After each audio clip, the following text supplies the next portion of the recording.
June 8, 2002 na maganap ang laban sa pagitan ng ating pambansang kamao Manny Pacquiao at ng Colombian fighter na former two-time world champion at Summer Olympic bronze medalist na si George Eliezer Julio, na noon ay may napakagandang record na 43 wins, 32 knockouts at meron lamang 3 talo. Samantalang si Boss Manny noong mga panahon na yon ay may record na 33 wins, 24 knockouts, 2 talo at 1 tabla. Paglalabanan nila ang titulong IBF Super Bantamweight title na noong mga panahon na yon ay hawak nga ni Boss Manny. Ginanap ang kanilang laban sa The Pyramid, Memphis, Tennessee, USA. Undercard ang kanilang laban sa main event fight na Lennox Lewis vs Iron Mike Tyson. Ito ang ikalawang pagkakataon na ididepensa ni Boss Manny ang kanyang titulo. Matatandaan, bago nga maganap ang laban Pacquiao vs Julio, ay naunang ang idinipensa ni Boss Manny ang kanyang titulo. Kontra sa buwisit nga nitong si Boss Manny ay sinesenyas nito ng kanyang dalawang kamay na parang sinasabing, itaas mo ang mga ba nagkaroon ng sugat at pagdurugo. Dahilan para mahirapan makakita ang ating pambato na sinamantala naman nitong si Agapito. Bagamat duguan, tuloy pa rin ang laban, ika nga. Sa round 3, nagbitaw uli ng low blow itong si Agapito. Dahilan para mapaluhod ang ating bida. And Marty Denkins and Sanchez. You heard the words spoken by Marty Denkin, warned Pacquiao before the round not to retaliate. Pretty tough not to retaliate, George. Straight because the referee. His title belt. The bout is a draw. Each champion retains his belt. Mabalik ulit tayo sa ating pinag-uusapang Pacquiao vs Julio. Inakala ng lahat na mahirapan talaga ng gusto si Boss Manny sa labang ito, kontra sa veteranong Colombian fighter na si George Eliezer Julio. Bago nga magsimula ang kanilang laban, makikitang panguya-nguya pa ng bubblegum itong Colombian fighter. Kumpiyansa na talagang siya ang mananalo sa laban. At sa mga oras na yon, kitang-kita din naman kay Boss Manny ang napakagandang kondisyon at talaga namang kitang pinaghandaan talaga ang magaganap na laban. Balikan natin ang naging highlights ng laban Pacquiao vs Julio, na kung saan ay makailang beses ngang pinabagsak at winasak ang pambato ng California, na noong mga panahon na yan ay hindi pa talaga ganoong kasikat sa Amerika ang ating pambato na si Boss Manny. Staying on top of the body and then up top again with a straight left hand behind the jab. Eventually the referee's going to come in here. It's just teeing off on Julio, and Pacquiao definitely wins this fight impressively. Sa mismong laban ay hindi umubra kay Boss Manny ang pagiging Olympic bronze medalist at ang pagiging former champion itong Colombian fighter na si Julio, sapagkat sa mga unang round pa lang ay pinaramdam na agad ni Boss Manny ang kanyang malabagyong lakas matapos magbitaw ng isang malutong na left uppercut. Big left hand by Pacquiao. Both Pacquiao have already gotten some of Julio's respect too, but Julio has a lot of knowledge and a lot of knowledge. Oh, big left hand by Pacquiao. You got your elation right after winning. Boy, hurt so much. Pacquiao with the body shot after missing with the wild right hand. What a big hitter Pacquiao is to be. Throws every punch. One of the things, there's a beautiful straight left hand.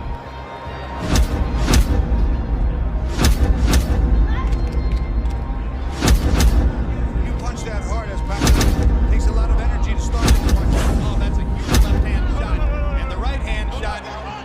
No knockdown, don't pull him down, man. As I was saying, it takes a lot of. You watch a combination. Pacquiao throwing the left hand underneath was very good. But then his arm winds up getting wrapped around his head. Makikita na talaga namang iniinda ni Julio ang mga pinupukol na suntok nitong si Boss Manny. At sa pagpasok nga ng round 2 ay halatang hilo pa itong Colombian fighter dahil sa malalakas na suntok na inabot ito galing kay Boss Manny. Kaya naman, hindi na nagpatumpik-tumpik pa ang ating pambato, dahilan para hindi na talaga makapengol sa laban itong Colombian fighter. 2 beses nitong pinabagsak si Julio bago tuluyang tinapos sa huling segundo ng round. Hey, come to me. Bueno. Box.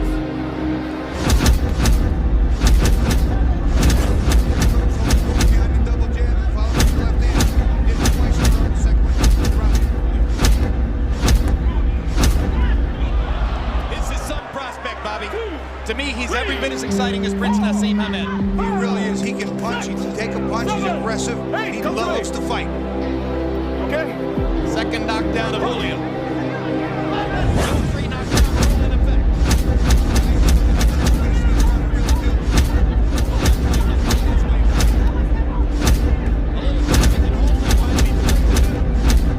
Swing away again. And Bill Clancy's seen it up. Devastating second misfortune of San Francisco. And Morales and various other good fighters. Here are the knockdowns, Bobby. First knockdown, the jab, that was the second jab with the straight left hand. Here comes the second. Again, accumulation factor becoming a factor. Banging into the body, staying on top of the body, and then up top again, straight left hand, behind the jab. Eventually the referee's going to come in here. It's just a routine walk on Julio. And Pacquiao definitely wins this fight impressively. Pacquiao so quick, so aggressive.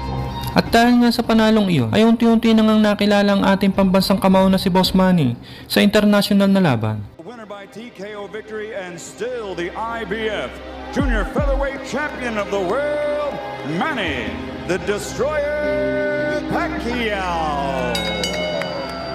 Philippines! Thank you! Matapos nga ang pagkatalo nitong si Julio kay Boss Manny ay inalat na ito sa kanyang boxing career. Nagkaroon pa nga ito ng isang laban kontra sa kalabang si Israel Vasquez. Sa labang iyon ay muli ngang natalo via technical knockout itong si Julio. At doon nga ay tuluyan na niyang winakasan ang kanyang career sa pagboboxing. Que no se da por vencido, que no se desanima y cómo puede tratar de colocarlo en sí, tomándolo del brazo para ganar unos insultantes segundos y está a punto de quedarse ahí. Parang ang nakakain ng sinumpang prutas ang kamao nitong si Boss Manny dahil sa ilan sa mga nakalaban nito ay inalat na ang boxing career. Kung ating babalikan na nakaraan, halos mahigit 200 dekada na nga po ang nakakalipas nang unang tumapak sa bansang Amerika ang Noy Bagito at wala pang nakakakilalang si Manny Pacquiao. June 23rd, 2001. It's my first time in America, so absolutely I'm an underdog. Kung saan ay nabigyan ito ng pagkakataon upang agawin ang korona sa tinaguriang Hand of Stone ng South Africa na si Lelo Ledwaba. Isa sa mga kinikilalang pinakamahusay at kinatatakutan noon sa Super Bantamweight Division noong mga panahon na yon. Subalit pagdating nga po ng mismong laban, ay tila na wala ang tigas ng South African champion at nagmukhang mahinang nilalang sa kamay ng ating kababayan na si Manny Pacquiao. Wala nga pong kapalag-palag na winasak ng Noy Bagito pang si Pacman, ang ibinibidang South African champion na si Lelo Ledwaba.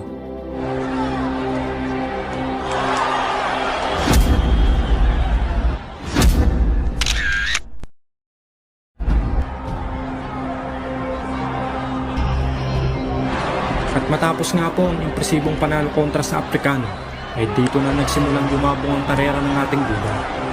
After that fight, change a lot. Sunod-sunod ang kanyang mga naging panalo sa laban at lahat ay puro knockout. Kaya naman, ganun din kabilis pumutok ang pangalan nito si Pacquiao sa mundo ng boxing. Subalit alam niyo po ba na sa kasagsagan noon ng karera ng ating bida ay may isang unknown boxer na nagmula sa Kazakhstan ang dumayo dito sa Pilipinas at nagtangkang pigilan ng Nooy Bulusok at di mapigilang pananalasa sa ring ni Pacquiao. Sa tindig at posturo pa lang ng dayong kalaban ay kita mo ng matapang at palaban dahil kilala rin ng mga Kazakhstan boxer na hindi umaatras sa laban.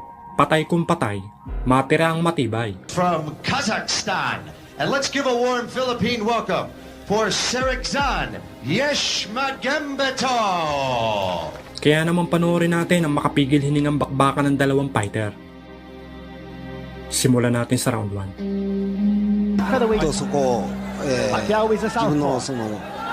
Very rangy itong kalaban ni Manny Pacquiao. He is known as a technician, very durable daw ito. Serik. Manny Pacquiao. 試合が始まっています。マニー・パッキャオ、セリクザン・エシャマン・ベトフ、現地の実況が入ってしまっています。ご了承いただきたいと思います。今背中を見せていますのがカザフのイエシャマン・ベトフです。サウスポーの方がその世界チャンピオンのパッキャオですね。なんといっても見るべきはこの攻撃力、マニー・パッキャオ。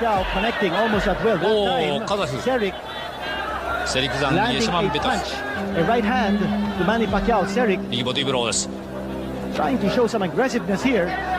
からの映像です。たまにはいいんですが、こう続いてしまうとちょっと見づらいところもあります。インサイドが入りました。右マニー・パッキャオ。パッキャオは現在のタイトル3度目の防衛まで来ています。そして4度目の前に一つこの左ストレート、そして股引きワンツー。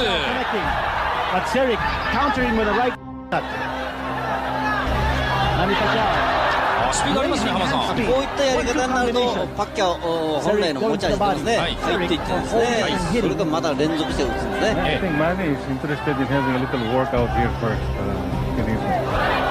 重たいパンチを放つイェシャマンベトフという情報があります。その前にガンガンいってるマニパッキャオ。今みたいにですね、思いっきり左手入ると、あれがパッキャオのパターンですね。お客さんも大喜びです。第1ラウンドからダウン。立てません。Dugo na yung ilong ni Jeric. こうやって左をねじ込むぐらいですね。そうですね。これ左強いですね。左がもう決定打になっています。パンチくぐります。ちょっとイェシャマンベトフ形が崩れつつあるが入りました。効いてますね。流れつけます。たとえクリンチされようが左で切り離してしまいます。わっとなんとか食らいついてイェシャマンベトフ攻撃をしのぎました。さらに今日のマニー・パッキャオはいつも以上にアグレッシブです。ここで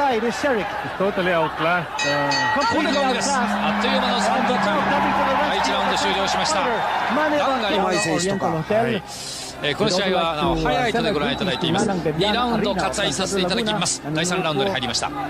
勢いとしましては小泉さん2ラウンドも一緒だと。マニア・パッキャオとにかくもう左を中心に攻め込んできます。落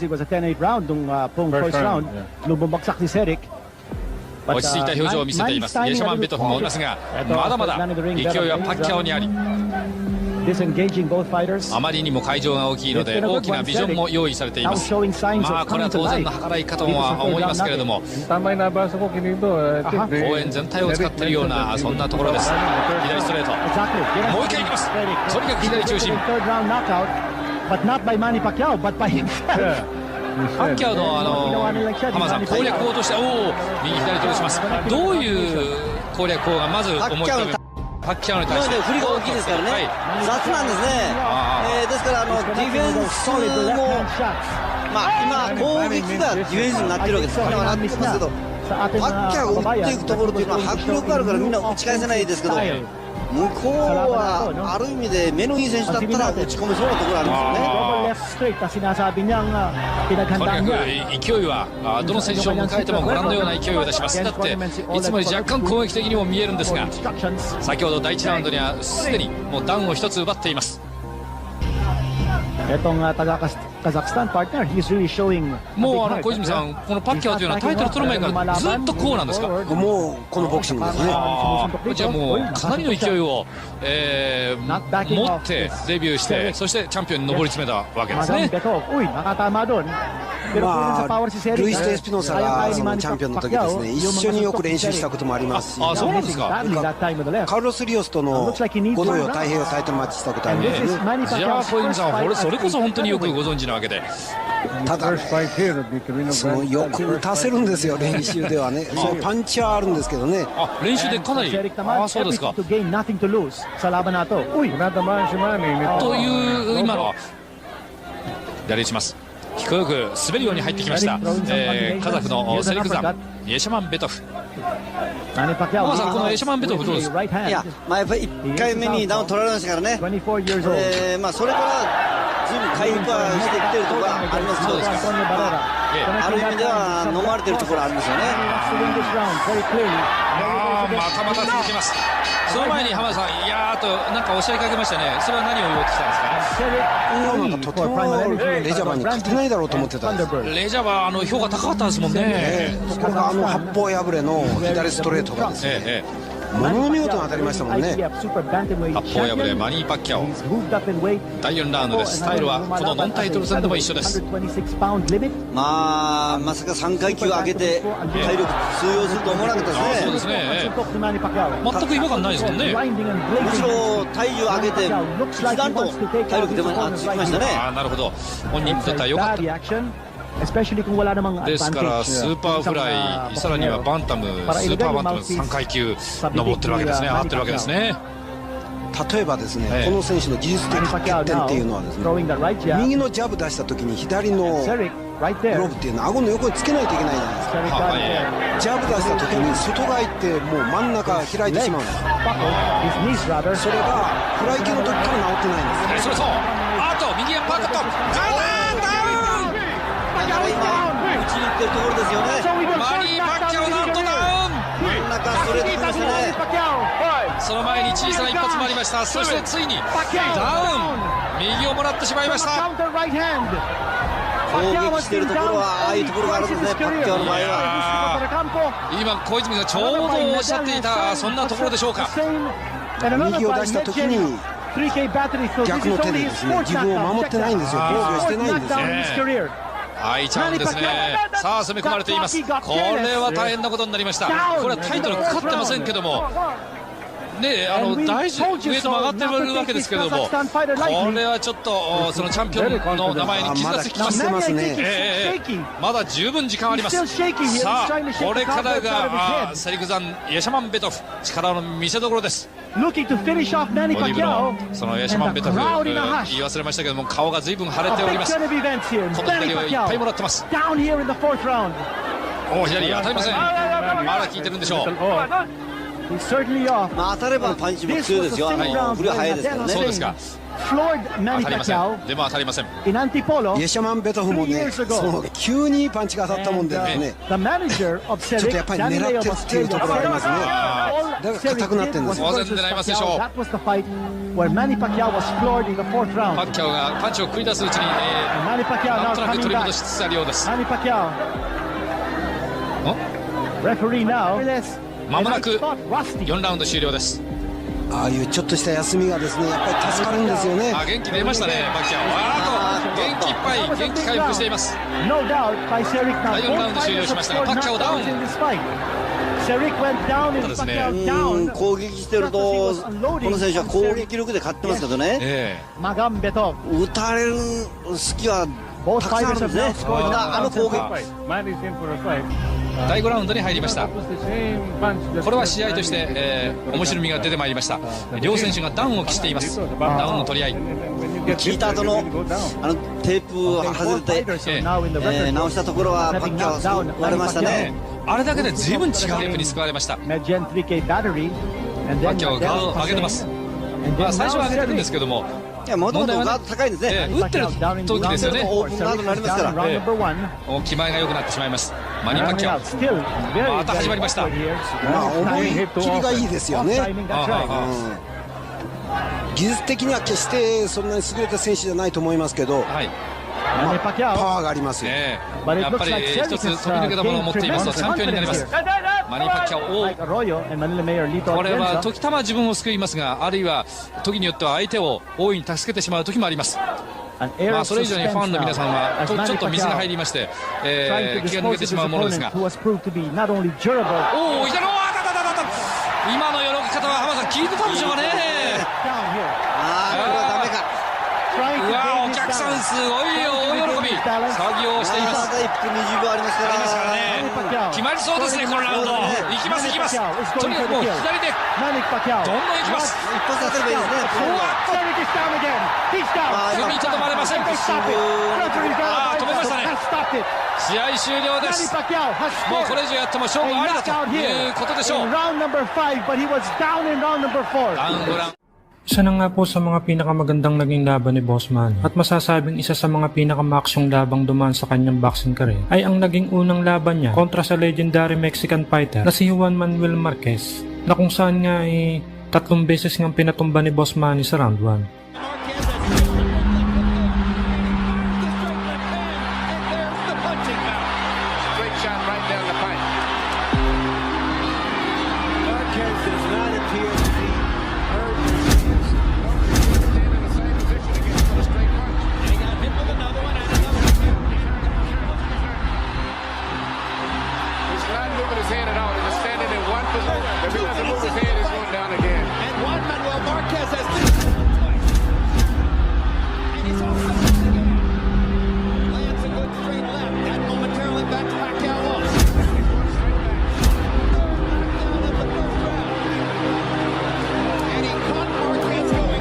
Subalit sa galing at tibay din nga nitong si Marquez ay nagawa pa rin itong may tablang kanilang naging laban. Putting himself into the right hand uppercut from Marquez. Big right hand from Marquez. Wings it over the defense. Pacquiao, which pleases December 10, 2004, sa taon ding iyon, ay napalaban naman ang ating pambansang kamao na si Boss Manny sa tinaguriang destroyer ng Pinoy boxer ng bansang Thailand na si Narongrit Pasatpirang o mas kilala sa bansag na 3K Battery. Paglalabanan nila ang IBF Featherweight Title Eliminator at ang Ring Magazine Featherweight World Title. Ang kanilang laban ay ginanap sa Home Depot Court sa Taguig City. Noong mga panahon na yan, si Boss Manny ay may record na 38 wins, 28 knockouts, 2 talo, at 2 tabla. At ito namang si 3K Battery na kanyang ang makakatapat sa laban ay may record namang 44 wins, 23 knockouts, 7 talo at 1 tabla. At para nga po sa hindi nakakaalam, ito pong si Narongrit Pasatpirang o mas kilala sa bansag na 3K Battery ay ang tumalo sa 22 nating kababayang Pinoy boxer. Kaya naman, upang matuldukan at may paghiganti na rin ng ilan nating kababayang Pinoy na kanyang nabiktima, ay pinatikim ni Boss Manny ng isang pangwakas na ultimatum na talaga namang nagpaangat at nagpawala ng ulirat nitong Thai boxer. At nakita mo, no? Yung dalawang paa, umangat yung dalawang paa from the canvas. That form of Manny Pacquiao was when he delivered the action. At saka yung power. Umangat yung dalawang paa from the canvas, and you rarely see that in a boxing fight, not unless you see a Mike Tyson inside the ring. First round ay nagpamalas na agad itong si Boss Manny ng mga umatikabong mga banat na talaga namang iniinda nitong Thai boxer. At dahil nga alam ni Boss Manny ang mga Pinoy na nabiktima nitong si 3K Battery, ay maingat na nagbibitaw ng mga suntok ang ating pambato na si Boss Manny. Mahirap na nga naman ba? Baka matsambahan pa. Ang plano niya is to be able to start unloading mga 4 or 5 rounds kung tatagal yung laban. Ito nakikita natin ang highlights itong bakbakan na ito. Manny Pacquiao trying to tee off itong against the Pasatpirang. Hindi niya mailanding yung mga suntok niya kasi si Pirang has this tendency to move forward. Sumusugod siya, thereby nawawala yung angle sa mga gustong punches ni Manny. That was the first step ruled by Coach by itong si... Round 2 ay tuloy pa rin ang mga malalakas na banat itong si Boss Manny. Samantalang ang kanyang kalaban naman ay puro depensa matapos niyang maramdaman ang malalakas na banat itong si Boss Manny. Ito po sa ating first and second round. Well, Chino, that's because magandang depensa ni Fasan. Although kinatamaan siya rito, hindi masyadong solid, no? Because he's got both his hands up. That's a knockdown. That is a knockdown. Definitely knockdown yun, sir. Fasan has no answer for Manny Pacquiao's aggressiveness. Saka hindi makagalaw, nahihilo siya, hindi niya malaman sa dami ng suntok. Sa dami ng suntok ni Manny Pacquiao. Maganda sa rin depensa niya, but he just is not able to fend off all those punches coming from Pacquiao. Grabe ginagawa ni Manny. Talagang tinatrabaho niya yung kanan niya. Kinito, look at that. Straight upper. Now trying to jab with that right, leading with that right, and nailing him with that left. Yan po si Pasatpirang. Already a knockdown has been scored in the second round. Parang isang beses na bumagsak si Fasan, but Fasan is still standing. He's still fighting back. Whoa! Leading with the right. Yan yung artillery ni Manny Pacquiao. And the arsenal is in trouble. Kinito, this guy is in trouble. He's trying to back off. Iwas-iwas na lang ito si Fasan. Manny Pacquiao is mauling Fasan 3K Battery. Short of toying around with this guy, going to the midsection and going upstairs again. Si Manny Pacquiao mixing it up. He nails him with that right of his. Alam mo, to the body. Grabe ang variety dito. You have to give it to Fasan, ha? He's very courageous. Ito, lumalaban pa, no? Sa dami ng mga suntok na tinanggap. This is the highlights. Tama yung kanan tumama. Right hand, yes. That was the right hand. Again, the right. And to the forehead dito. And that staggered and sent ito pong si Pasatpirang. Pero combination niya, makita nyo ulit, yung jab, which looks like more of a straight. And then, ayun, tumama yung left. Sa round 3 ay halos saluhin na lang nitong Thai boxer ang lahat ng suntok na ipinupukol ng ating pambansang kamao na si Boss Manny. Ito back dito sa ating bout. Round number 3. Manny Pacquiao trying to measure. Ito si Pasatpirang with his right lead. Going up and down. Manny Pacquiao measure with the left. Ito si Pasatpirang. Big dito. Well, he got rocked that time. Pero matibay dito. Nakikita ko. Nasasalo niya yung mga suntok. Now whether he's able to withstand the punishment. Chino, para pinasusuntok niya lang si Manny. But here is Fasan absorbing a lot of punishment. And Manny Pacquiao getting a good workout dito sa first 2 rounds. Oh, talaga. At sabi ni Manny, Olita, sayo pa to. It's a 12-rounder. Pero matibay itong Fasan. He has been able to take a lot of those punches. He went down once in round number 2. Trying that right upper ngayon. But Manny gets tagged with that left by Basong Birang. Both fighters again fighting out of the southpaw stance. So ayun, tumama. At bago nga matapos ang huling minuto ng round 3, bumagsak muli ang tinaguriang destroyer ng Pinoy boxer. He went down. Yes, tama yun. Walang fighter to be saved after the bell. And another knockout scored by Manny Pacquiao. Pero dapat si referee Estrella continue, hindi ko pa nakikita yung sustained attack ni Manny Pacquiao sa katawan. It's been all heads so far. At wala pa tayong nakikitang assault by Manny Pacquiao sa katawan ni Fasan Trigay Battery. Sa kapansin mo yung kaliwa niya, bihira niyang binibitawan. Pag napadikit lang siya, but it's all been the right doing the work. Sabi kasi ni Manny Pacquiao kanina. Sa round 4 ay bibilib ka rin nga naman sa puso at tibay nitong Thai boxer. Dahil sa dami na nga ng mga suntok na sinalon nito galing dito kay Boss Manny, ay nakatayo pa rin at handa magpakamatay sa kanilang laban. Subalit sa bilasik nga ng kamao ng ating pambato na si Boss Manny, ay hindi niya na nagawang isurvive pa ang mga susunod pang round nang magbitaw si Boss Manny ng isang solidong uppercut sa nguyang-nguyang nitong Thai boxer. Parang upper yun. It's an upper left. Woo! That hit.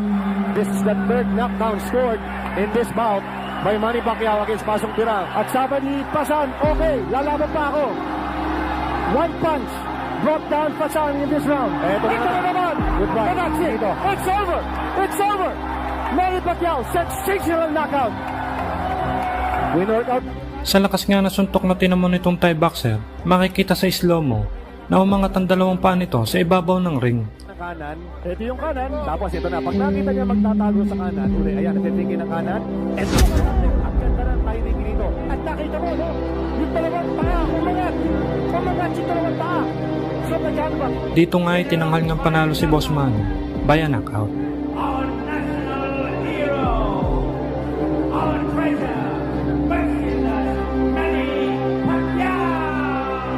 At sa panalo ngang yun ni Boss Manny, ay matagumpay niyang nandepensa ng kanyang titulo. At ang pinakamaganda sa lahat, ay naiganti niya na rin sa wakas ang 22 Pinoy boxer na tinalo nitong si 3K Battery.